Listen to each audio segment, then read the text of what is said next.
accuse cette institution judiciaire de l'avoir transformée en procès politique et promet de saisir la CPI pour une justice équitable. La CENI a réuni ce jeudi plusieurs mandataires de partis politiques pour parler du cadre légal et texte réglementaire des élections en République démocratique du Congo. Le Premier ministre Matata Ponyo participe depuis ce jeudi aux travaux du Forum Allemagne-Afrique à Berlin. Antenna, le journal, présentation, John Ngombo.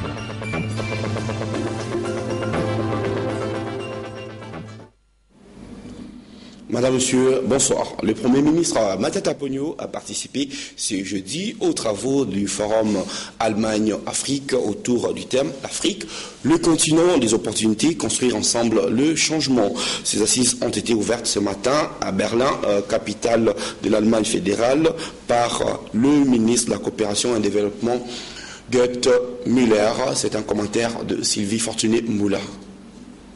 La présence du Premier ministre congolais à la conférence économique et de développement dont les travaux se sont ouverts ce matin à Berlin, la capitale de la République fédérale d'Allemagne, prouve à suffisance que la République démocratique du Congo occupe désormais une place dans les concerts des nations après près de 20 ans passés dans les nuages obscurs.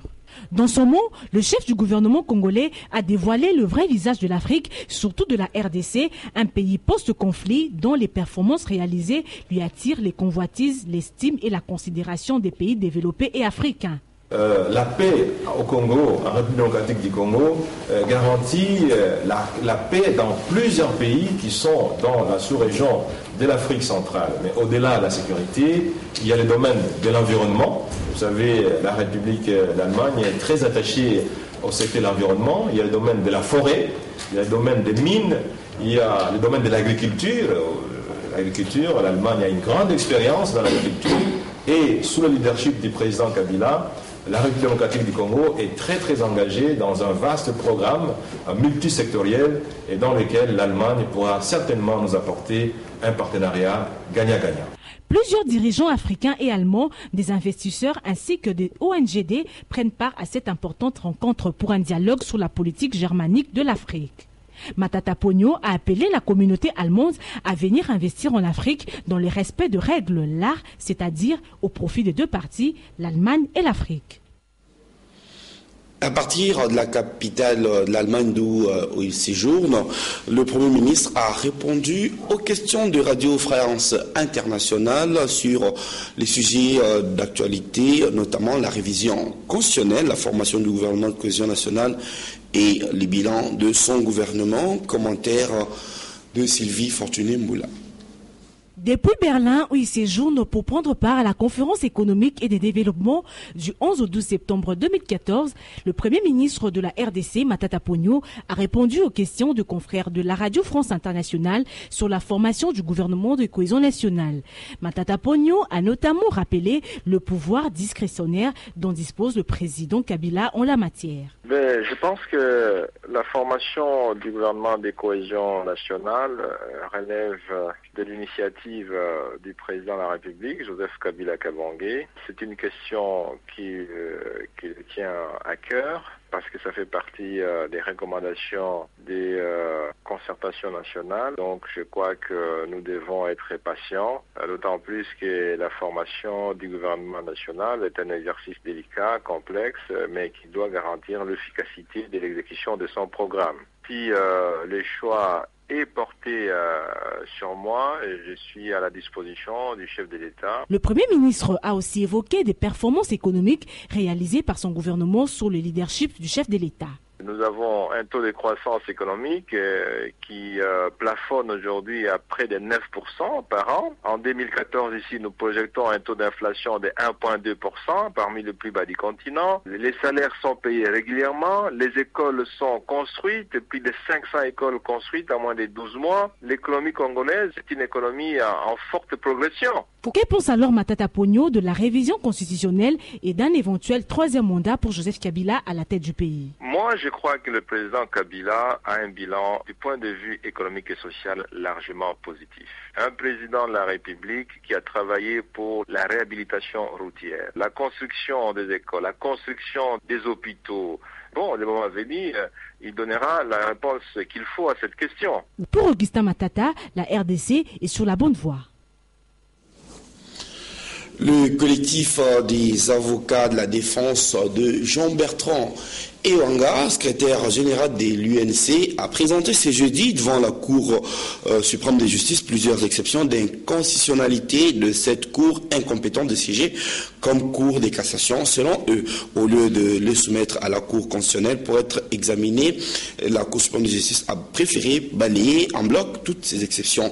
Se sentant lésés, les avocats de la défense ont préféré vider la salle, estimant que les conditions de justice équitable n'étaient pas garanties pour leurs clients et que le procès devenait un procès politique où les prévenus étaient condamnés d'avance par un arrêt qui surgirait au moment propice. Prenant la parole, le secrétaire général de l'UNC a décrié les méthodes de la justice congolaise en invitant les Congolais de prendre conscience que le Congo est le seul pays où ils doivent vivre plus à l'aise. Devant un tintamarre indescriptible, la Cour s'est effacée sans mentir. Au dehors, plusieurs banderoles étaient visibles où on pouvait lire « Si tu provoques Joseph Kabila, tu provoques le peuple ». Vital Kamerhe, président de l'UNC, a tenu ce jeudi un point de presse à ce sujet où il demande au président de la République de décrisper la situation politique actuelle, notamment en demandant la liberté de Bertrand Ewanga et entre autres celle de Michel Nkoso Mukibai, éditeur du journal Congo News, et de Coutinho Fernando. Le comité des politiques monétaires de la Banque centrale du Congo a tenu sa 8e réunion ordinaire hier mercredi. Cette réunion était présidée par le gouverneur de la Banque centrale du Congo, Deogracias Mutombo Mwananyembo. Le CPM a décidé de maintenir les dispositifs actuels de sa politique monétaire. Patricia Amouli pour les commentaires. Après analyse de la conjoncture tant au plan interne qu'externe marquée par la stabilité et l'absence de choc majeur, le comité des politiques monétaires sous la présidence du gouverneur Deogracias Mutombo Mwananyembo a décidé au cours de cette 8e réunion de maintenir inchangé le dispositif actuel de sa politique monétaire, soit le taux directeur à 2%. Quant aux coefficients de la réserve obligatoire, ils sont maintenus à 8% et 7% pour les dépôts en devises à vue et à terme, ainsi qu'à 5% et 0% pour les dépôts en monnaie nationale à vue et à terme. Un autre point important abordé était celui relatif à la nouvelle réglementation du change qui entre en vigueur à la date du 25 septembre 2014. Ces textes réglementaires qui consacrent la primauté du franc dans les différentes transactions avec d'autres innovations introduites auront les mérites de contribuer à l'amélioration du climat des affaires en République démocratique du Congo et de favoriser par ricochet le contrôle et le développement économique du pays. La réglementation stipule bien sûr que les transactions sur le territoire national se dénouent en monnaie nationale, mais il y a une disposition qui ajoute que les transactions en monnaies étrangères peuvent également être effectuées sur le territoire national suivant accord exprès de parties. Dès lors que les deux parties au contrat, au marché, à l'opération, à l'échange conviennent de transacter en devises étrangères, on n'a pas à les embêter.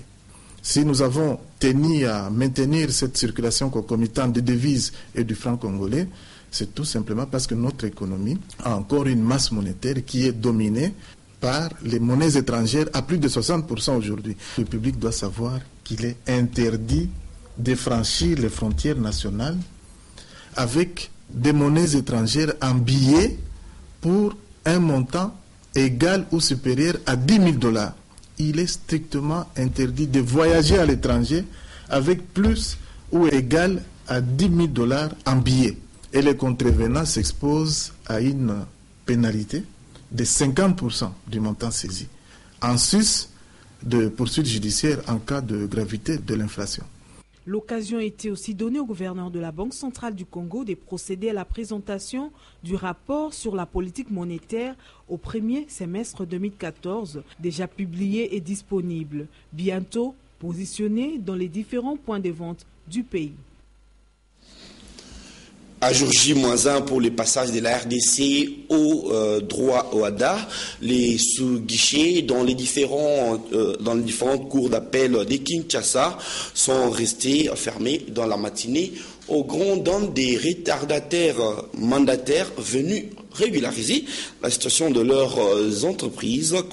Constat fait par Ricardo Bakwa-Calent. Ici, nous sommes à la cour d'appel de la Gombe où devrait s'ouvrir le sous-guichet unique sans se permettre aux entreprises retardataires de se conformer au statut de l'Organisation pour l'harmonisation en Afrique du droit des affaires OHADA. Seulement voilà, jusqu'en fin de matinée, ce jeudi 11 septembre 2014, cet office est resté fermé sans qu'aucune explication soit donnée. Situation similaire dans le cours d'appel de Matete, Ndjili et Kasavubu, où devraient être opérationnels ces guichets uniques. Du coup, grand désarroi des conseillers juridiques de quelques entreprises de la place qui s'y sont rendus afin de se conformer, chose qui n'a pas été possible. Il faudra savoir qu'à partir de ce vendredi 12 septembre, le droit OHADA entre effectivement en vigueur et va annuler notamment le nouveau registre de commerce NRC. La CENI a ouvert ce jeudi les séminaires de formation au profit de 700 mandataires, les partis politiques cette fois-ci, toutes tendances confondues, pour échanger sur les cadres légaux des élections en République démocratique du Congo. C'est un reportage de Eric Izami. La CENI maintient son approche d'ouverture. Pour réussir à organiser des élections démocratiques et justes, elle a convié 700 mandataires de partis politiques de tous bords pour un séminaire de formation axé autour du cadre légal et textes réglementaires des élections en République démocratique du Congo. De manière spécifique, elle vise à familiariser les mandataires des partis politiques avec les cadres légaux réglementant les élections en RDC. Elle vise également à informer les mandataires des partis politiques sur toutes les opérations en cours pendant le processus. Ces assises devront, au bout du rouleau, permettre à tous d'avoir une compréhension similaire des textes légaux qui régissent les élections au Congo-Kinshasa. À la veille des élections urbaines, municipales et locales, l'organisation d'un cadre d'échange s'avère indispensable pour permettre aux partis politiques de mieux cerner les enjeux électoraux. La présente session d'échange met en réserve deux concepts importants dans l'organisation des élections crédibles, transparentes et apaisées. Il s'agit des cadres de concertation entre la CENI et les partis politiques, ainsi que le renforcement des capacités. Inviter les partis politiques pour échanger sur les cadres légaux et les textes réglementaires au sujet des élections après la mise en place, il y a une semaine, de la CIME, Commission d'intégrité et de médiation des élections, prouve que la CENI veut évoluer comme une maison faite en verre. À propos des élections et bien d'autres élections dans le milieu des journalistes, sachez que il se tient ce mardi 16 septembre 2014 l'Assemblée générale élective de l'UNPC Kinshasa à la paroisse Notre-Dame de Fatima, selon un communiqué de presse publié par l'UNPC.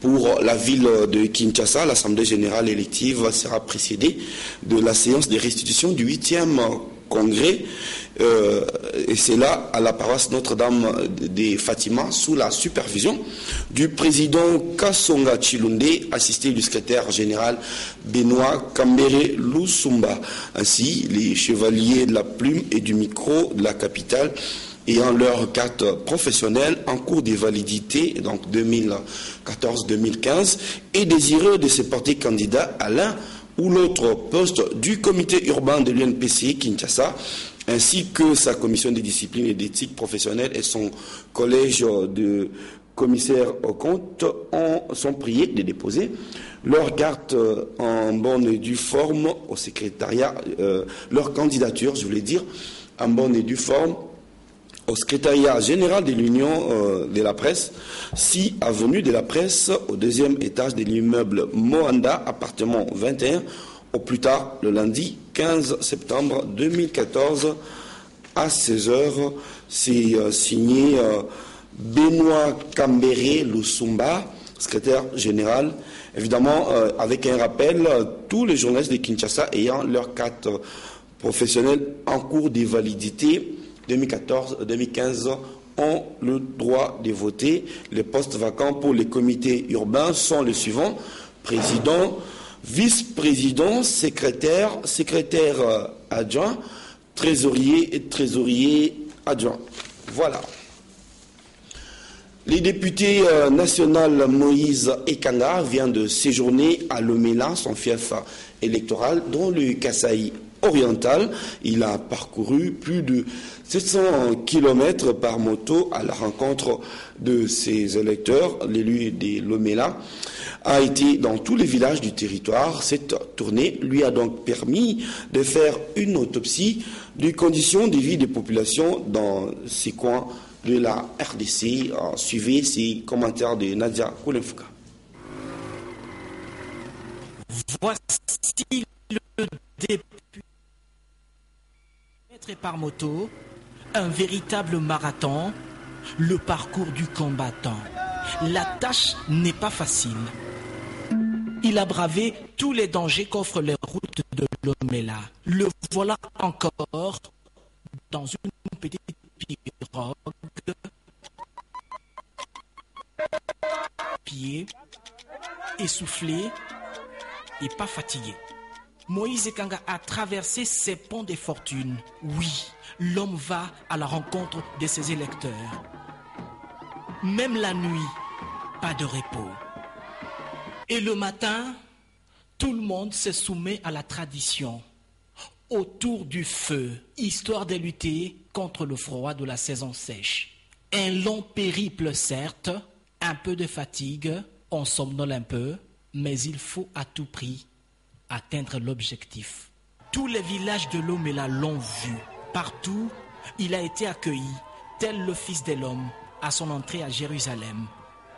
Des rameaux, des cris de joie, chants et danses. Cette tournée est une occasion pour l'élu de Lomela d'évaluer le niveau de réalisation de la révolution de la modernité, vision tracée par le président de la République démocratique du Congo, Joseph Kabila. Il a été aussi question de mieux cerner les besoins de la population. Voilà, réunis le lundi au bureau de la société civile du Katanga, les leaders du mouvement de jeunes affirment n'avoir pas encore donné leur position sur la révision constitutionnelle. Ceci contrairement aux rumeurs faisant état d'un non catégorique des jeunes de cette province face à la possibilité de la révision de la Constitution. Reportage de notre correspondant Al-Bombachir rendu ici par Domomat. La jeunesse du Katanga aurait dit non à la révision constitutionnelle, a-t-on entendu. Les leaders de mouvements de jeunes de la même province affirment n'être concernés ni de près ni de loin par cette prise de position. Nous, leaders des jeunes réunis au sein du Forum provincial de la jeunesse du Katanga, estimons que nul n'a le droit d'hypothéquer ou de prendre en otage la destinée de toute la jeunesse du Katanga pour des intérêts égoïstes et partisans à la solde de certains opérateurs politiques aigris et amants de positionnement. Pour ce forum de jeunes, la question de la révision constitutionnelle n'est pas un sujet tabou. Au moment opportun, il rendra public sa position. Mais en attendant, son président a tenu à faire cette mise au point. Le concept jeunesse ne doit être perçu comme un fonds de commerce ou un ascenseur pour des opportunistes avides du pouvoir et des gains faciles. Des mesurements ambitieux allant jusqu'à engager l'opinion de cette jeunesse du Katanga sans l'avoir consulté, moins encore sans en avoir mandat ni qualité. Ces jeunes des différentes associations et ONG veulent se concentrer sur le vrai problème auquel font face les jeunes du Katanga, parmi lesquels le chômage.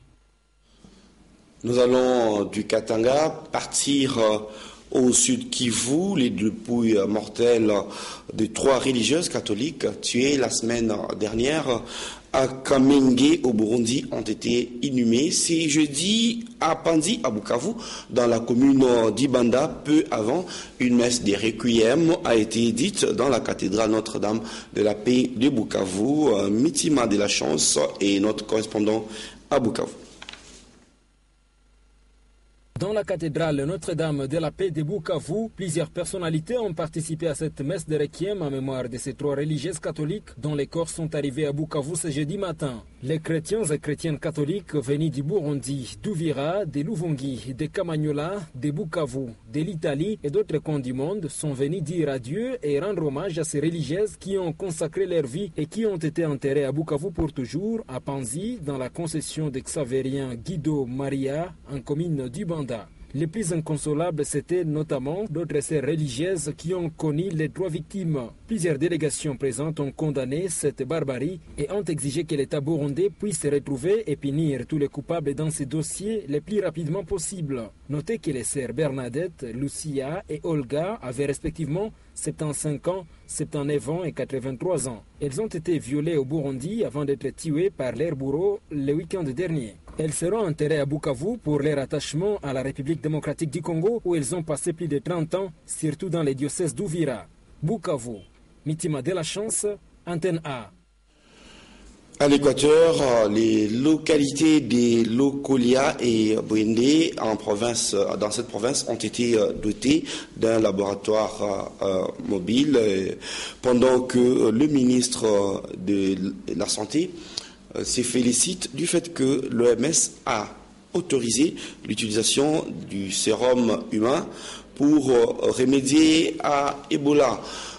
En même temps, Médecins sans frontières a ouvert 2 centres de prise en charge des victimes d'Ebola mardi dans ces localités. C'est un condensé de Lucie Mamba et Natacha Bomongo.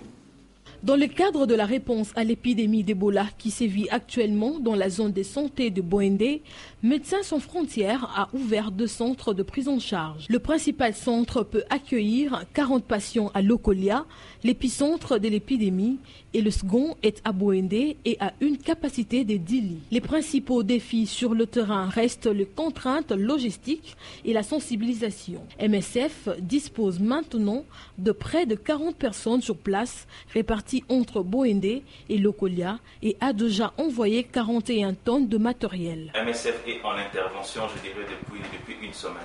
Donc, puisque après l'évaluation, l'épidémie a été confirmée, l'épidémie a été déclarée par les autorités compétentes. Et là, c'est plutôt la phase de la riposte. Donc, ça fait une semaine que MSF est sur terrain dans le cadre d'une intervention. Au ce qui est de la prise en charge sur terrain, MSF a mis en place 2 centres de prise en charge des patients avec la maladie Ebola. Donc un centre avec une capacité de 10 lits dans la cité même de Bwende et également un autre centre à l'épicentre de cette épidémie, c'est-à-dire à Lokolia, et la capacité de ce centre-là est de 40 lits. Le ministre de la Santé, le docteur Félix Kabonge, se félicite de la décision de l'OMS d'autoriser l'utilisation de sérum humain extrait de convalescents pour le traitement d'Ebola. Selon les statistiques, 62 cas, dont 14 confirmés, 22 cas suspects et 26 probables. À ce jour, 35 décès et 386 cas contacts. Les dernières statistiques font état de 3 nouveaux cas et au total 7 cas en isolement, dont 2 à Bwende et 5 à Lokolia. Au total, 66 cas, dont 24 confirmés en laboratoire, 16 cas suspects et 26 probables, 37 décès depuis le début et 394 contacts sont suivis. 38 examens des laboratoires faits à ce jour. La formation des formateurs, des enseignants est déjà faite. Et puis la distribution des désinfectants dans le village en cours et la séance psycho-éducative à la population du village Ituku a déjà aussi eu lieu. Nous allons maintenant parler sport. Les nombres de clubs qui prendront part à la 20e édition du championnat national de la Ligue nationale de football a été porté à 20. La confirmation a été donnée par le président de la Linafoot dans ce reportage de Patrick Borel-Mukendi et Damien Maungo. C'est au cours d'une réunion avec les membres de clubs participants à la 20e édition du championnat national Division 1 que le président de la Ligue nationale de football a annoncé la décision. Cette fois, 20 clubs vont participer à la Ligue nationale de football. Dans les lots, on retrouve 16 équipes de la précédente 3 équipes victorieuses du tour préliminaire et une équipe considérée comme le meilleur perdant de la phase éliminatoire. Nous allons regrouper les clubs suivant les zones géographiques pour limiter un peu les déplacements qui coûtent très cher. Donc on aura les groupes A avec le Katanga, le De Kasaï, le Sud Kivu et le Nord Kivu. L'ouverture de la saison sportive 2014-2015 est prévue pour les débuts du mois d'octobre. Et les clubs engagés sont d'ores et déjà invités à une préparation tout azimut.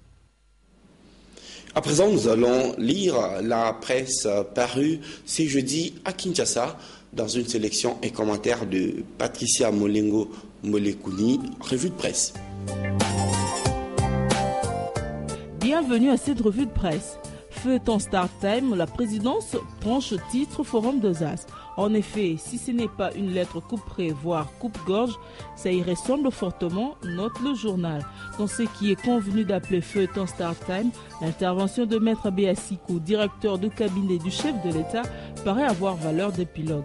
Dans une lettre datée du 9 septembre au numéro 1 de l'autorité de régulation de Poste et télécommunications du Congo, le palais a abrogé en fait la suspension infligée à la firme chinoise de télédistribution par le ministre en charge de médias et celui de Pentic. Sans y aller par 4 chemins, le DIRCA du Raïs a écrit notamment de sa lettre ainsi que l'examen des pièces pertinentes que vous y avez annexées, il ressort que l'ARPTC sera malvenu de prendre quelques décisions de suspension en l'endroit de la société StarTime tant qu'il est que celle-ci n'est titulaire d'aucun droit lui est octroyé par elle, précise le directeur de cabinet du président de la République. Dans le même registre, le libre débat fait savoir que dans l'affaire StarTime, ministère de Médias et Postes et Télécommunications, le président Joseph Kabila met fin à la distraction de Kinké Moulumba. Par une décision malvenue du ministre Kinké Moulumba, la société StarTime a été suspendue.